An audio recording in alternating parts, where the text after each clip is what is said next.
The latest and the big news that we are getting for you is that the Karnataka High Court has adjourned the hearing to Monday, and pending the judgment, no religious symbols will be allowed in classrooms, which means that no interim relief has been given to the hijab-wearing students who insisted on wearing hijab while entering classrooms. So the latest is the court has said that let institutions reopen, but no religious symbols allowed, and the matter has been adjourned till...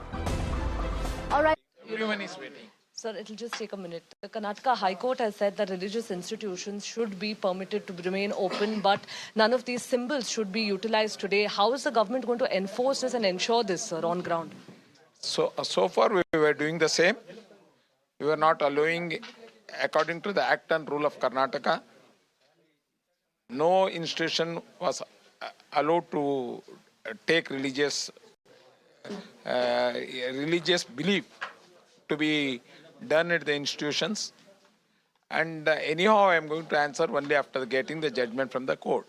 Our AG is also going to come to the meeting. CM is going, as he has called for the meeting. We'll sit there and we'll decide how to start the schools and etc. Okay. So now we've seen in a few places, like in Davangere district, in Shimoga district as well, where, students started to clash with each other, hijab-clad students and saffron-shawl students. Now that the government, is going to be allowing colleges to reopen, how will you ensure on ground this doesn't happen and maintain a law and order peaceful situation? Government has handled many such problems. It has faced successfully. So we are capable, our officers are capable, our CM is capable, our Home Minister and Home Department is capable. Definitely we will handle this. When, for your information, we have run 5,000 and odd colleges on that day, same day also. When all our students were in the classes on that day, our degree colleges, only 3 incidents of violence took place. In all other places, there was a protest.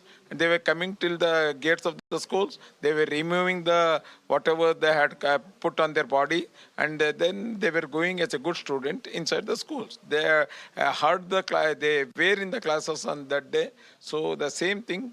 Home Department also know where if there is some problem, how to handle it. Definitely to handle it. One last question to you, sir. The students, in fact, in Kundapura College, the advocate arguing for them today, Advocate Devdutt as well as Advocate Sanjay today, in court have said that they were not restricted from wearing the hijab till February 3rd. It was only post that, sir. So what changed, sir, between that span?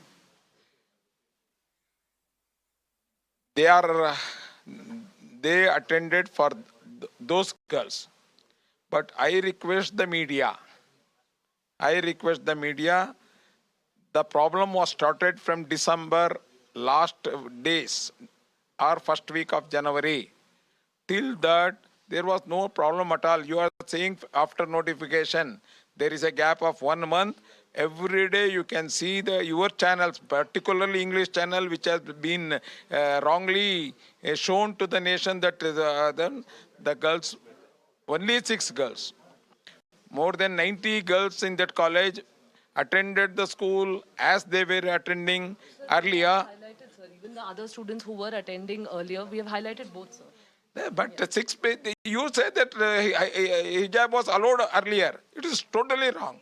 No schools had allowed hijab, and they were able to come up to the gates or up to the classes, and whoever the student who were going inside the classes were removing hijab. There was many schools which had created a room to change the dress and go. Everyone was knowing that. Some political party wanted to do that. So again, the media also showed that in India such bad things. So I don't know. It was students are not behind the protest, sir, but some external forces. These students are definitely in the protest. And 22 students at Kundapur, they were protesting only for 3 days. These particular 6 girls were protesting since January 1st. Thank you. Well, in fact, going back to you, that was the Karnataka Education Minister over here who's actually gone on to state that, a decision, of course, would be taken by the government today in the meeting that's being held with the Chief Minister later. All right. Thank you, Neha, for getting us that exclusive conversation with the Education Minister of Karnataka. His first response after... All right, for more on this, I'm joined by my colleague Revati, who's been tracking these arguments in the Karnataka High Court. Revati, thank you for joining us. So finally, we know that the court has said that pending judgment, these students will not be allowed to display any religious symbols, and the matter has been adjourned till Monday. What details can you share with us?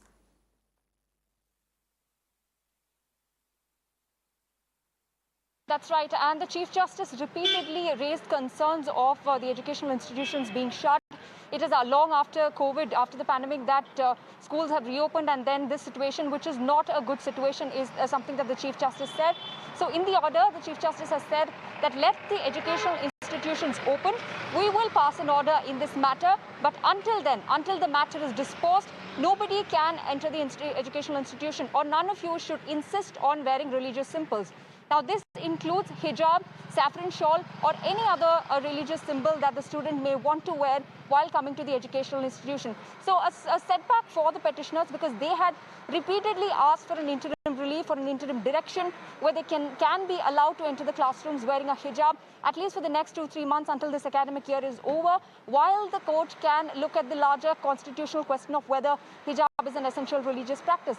In fact, one of the petition advocates, Sanjay Hegde, did mention that he was only submitting on the administrative aspect of it, whether or not the government can prescribe uniform, whether the students can be penalized if they don't wear the uniform, and not the constitutional question. Now, the Chief Justice made it clear that this matter was referred to a larger bench to look at the constitutional question. So the submission that the administrative aspect should be looked into, that phase is over. So the division bench will look at the larger question of whether hijab is an essential religious practice. And while they do that, institutions can reopen, schools can resume, but until the matter is disposed, none of them should insist on wearing religious symbols. Right. Revati, if you could take us through the proceedings that unfolded in the court. Of course, the biggest takeaway is that the court has said that pending judgment, students should not insist on wearing religious symbols. But the kind of arguments, and as you said, that a lot of aspects will be examined in the hearing that takes place on Monday. But if you could take us through the legality of this proceedings, the way the case was initially referred to the larger bench, and the way the proceedings unfolded in the Karnataka High Court. And we also understand that the Chief Justice of India, the Supreme Court, has said that until and unless Karnataka High Court goes through the case, they will not take it up.